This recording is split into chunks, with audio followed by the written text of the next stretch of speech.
Hi folks, we're Tacitus today, your pushback channel, and thank you for joining this audio, radio, no pictures live stream. Please listen to this presentation in your car or truck or whatever as you're driving along.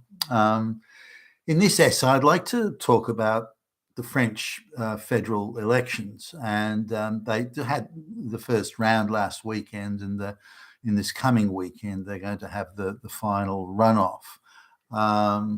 Now, the French elections sort of work a little bit differently they do in some other places. So in the first round of voting, those deputies that were standing for election in what's called the Chamber of Deputies, the ones that got an outright majority, that is greater than 50%, they've already got their positions or their seats confirmed, and the rest are going to go in a runoff election. Now, I think it's the first three, or the top three candidates will go into the runoff, and hopefully whoever gets the 50%, assuming there's one there, gets elected.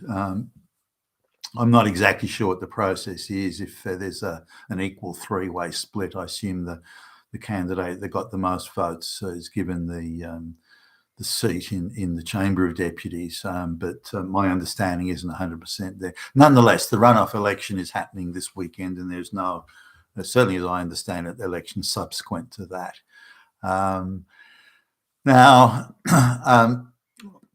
further runoff elections, rather. Now, because Marine Le Pen's party did very well, they've been boogeymaned to the to the nth degree. So it's the Marine Le Pen's party, and even here in Australia, Marine Le Pen's party. Oh, Hitler, Nazis, Hitler, Nazi fascists. They go into this sort of strange, idiotic meltdown that it's somehow bad. And if you read the newspapers, whether it be here or in Australia, US, or in Europe, no political party is described negatively. Only Marine Le Pen's party gets the negative treatment. And I'm just looking at the first 6-7 paragraphs here of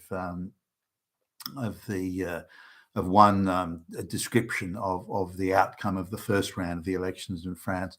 And there's four. This is per paragraph. There's 4 far rights, 2 extremist, and 1 neo-Nazi associations, and also a reference to 1930s Germany. So, but there's a lot of, and this is very typical of the globalist media. This assertion that they just assert. They don't back it up with facts. They just make a claim.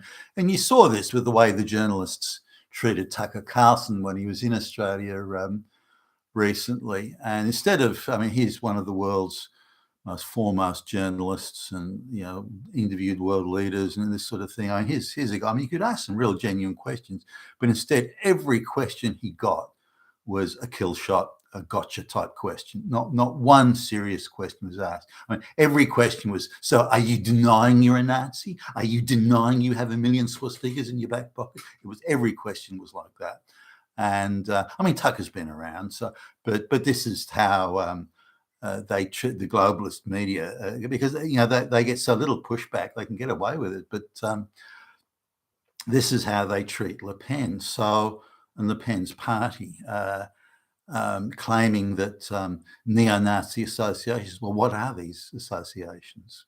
Tell me. What associations are you talking about?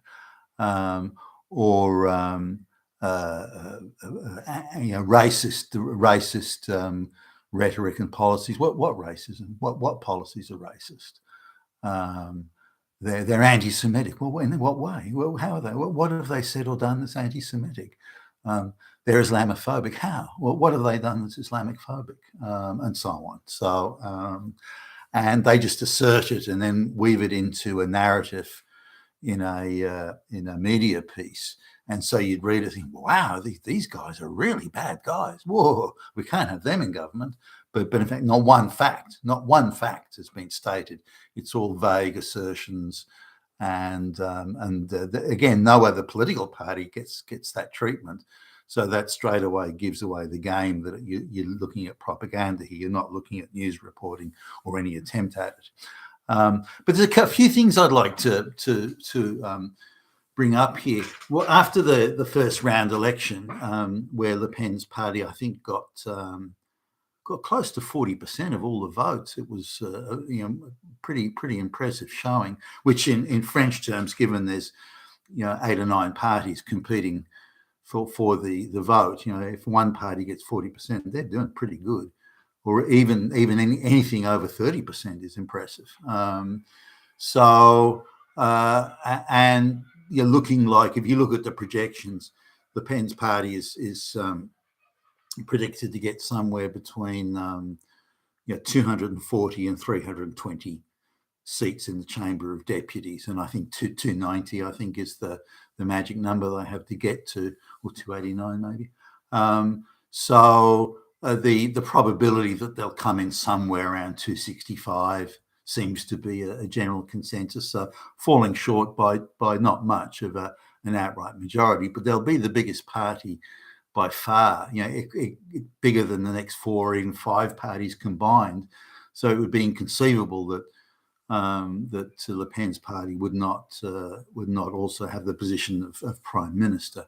But there's talk about there's going to be every other single party in the parliament is going to gang up against them because they're so scary. But hold on, if the will of the people who vote democratically vote, if the will of the people is to make them the biggest party by far, then that's what the people want, isn't it? But this is not the line that the media take, and they're the globalist street goon activists that come out on following the election, because they're fighting back. They're saving democracy. Well, stop! You're saving democracy? How? The people have voted. The people have democratically voted. No, but we're saving democracy because Hitler. No. The people have voted. That's what democracy is. That the people decide. And now, if you think that's not democracy, then what is democracy? Please define it for me. I'd like to know.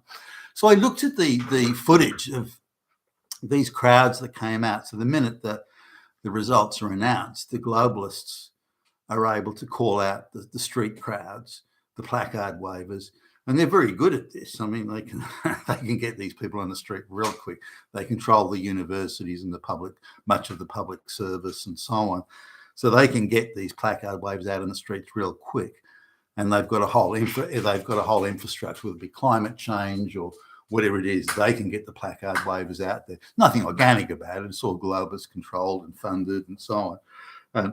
So I looked at a number of these supposed demonstrations to save democracy. Yeah, right. And looking out across the crowds in a number of cities, not just Paris, I couldn't see a single French flag. Now, remember, they're protesting to save France. They're saving France from this terrible danger, saving France from it. But there's not one French flag, not one. But there were many flags flying, but just not a French flag. So there were Palestinian flags, gay lesbian flags, various subdivisions of gay lesbian, like the socialists for lesbians, or the socialists for gays, and there were European Union flags, but I didn't see a single French flag. Now, supposedly there were, across all these demonstrations, there were many hundred, allegedly, I don't believe it, many hundreds, thousands of people. Now, not one French flag? I mean, not even one? I mean, you're kidding me, right? So this demonstrates that it's nothing about French people rising up or putting their voice out there, that they're rescuing France from something. This is nothing. This is not in support of France at all. It's in support of the globalists and their agenda. Nothing to do with France. So that's an interesting sort of observation, because I was quite shocked by it. I had to look at it again and say, no, there must be a French flag maybe in the background somewhere. Maybe there was, like long distance away, that the lens of the camera doesn't pick up, but certainly where the camera panned, over the crowd, and there are plenty of people there, clearly all bussed in, and it's all prearranged. And I think they knew Le Pen was going to do well in the election, so the whole protest was all prearranged, pre-scripted.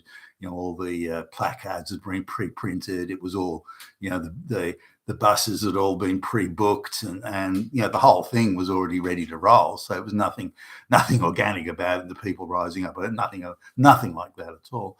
But this is what we're facing here, this massive globalist onslaught. And they are the ones taking away democracy. And if they haven't taken away, they'll neutralize it, if they haven't already, to a point where it's irrelevant. It'll be just window dressing as they pretend to let us vote. But reality is, if Le Pen... So what is Le Pen's party's policies that are viewed as so dangerous? I mean, the vitriol against her is like, whoa, Nazis. So what is it? So Le Pen wants to expel people that have come illegally to France, but have not proven themselves to be refugees or genuine asylum seekers. What's wrong with that? I just don't see there's anything wrong with that. They've arrived illegally, and they falsely claim to be refugees when they're not. They're just freeloaders, and they should go back to where they came from. I've got no problem with that. I mean, why would anyone have a problem with that? If their case is a genuine case that they can prove them, then fine, that's okay as well. But these are cases that, as I understand it at least, and there's something in the order of 3 million, should they be expelled and I'll go back to the... Sure, I've got no problem with that at all. The next thing is that she wants migration restricted to... This is Le Pen's party. Wants migration restricted to people who have needed skills in the French economy, who speak French, and who have qualifications and credentials, which meaning they can gain employment in France, in areas where France needs those skills. Nothing wrong with that. What's wrong with that? Skilled workers coming in to help the French economy, that seems fine as far as I can see. So again, nothing controversial there. She wants to ban any special concessions and allowances for the Islamic faith. And so, well, if you choose to come to a Christian country, then you have to accept that you're in a Christian country. If you want to come temporarily for 2 or 3 years, fine. But if you want to become French citizens and draw French government benefits, then you must integrate, and that's a requirement. Now, if you want to live in an Islamic society, that's also fine, and we'll pay for you to go back to where you came from, so you can live amongst others of the Islamic faith. I don't see a problem with any of that. So, and there are other things like removing woke in schools and universities, and again, I got no problem with that. The preaching of hatred against white people and white civilization, she wants to stop that. I got no problem with that. That seems quite reasonable to me. So I can't find a single thing, not one policy can I find in the whole Le Pen agenda that is in any way even remotely, right wing or far right or anything like that at all. It all seems pretty reasonable as far as I can tell. And that the majority of the French voters can tell. So this is, or a very sizable number of them can tell. So this is not some far right thing at all. That's absolute nonsense. But the thing that the globalists particularly zero in on, the two things. One is that Le Pen's party wants to cut mass migration and into skilled migration. That seems to put them into hysterical fits of annoyance. So we can really say that that's the globe, and that's the absolute key kernel of the globalist agenda. So again, that gives it away pretty much immediately that we're talking about the globalists don't want Le Pen in, because then they won't have their mass migration, which is their cherished central objective to transforming the Western world into just being some flunky economic zone, some toy, some plaything for them to amuse themselves with. You've been with Tastus today, your Pushback channel. Thank you for listening.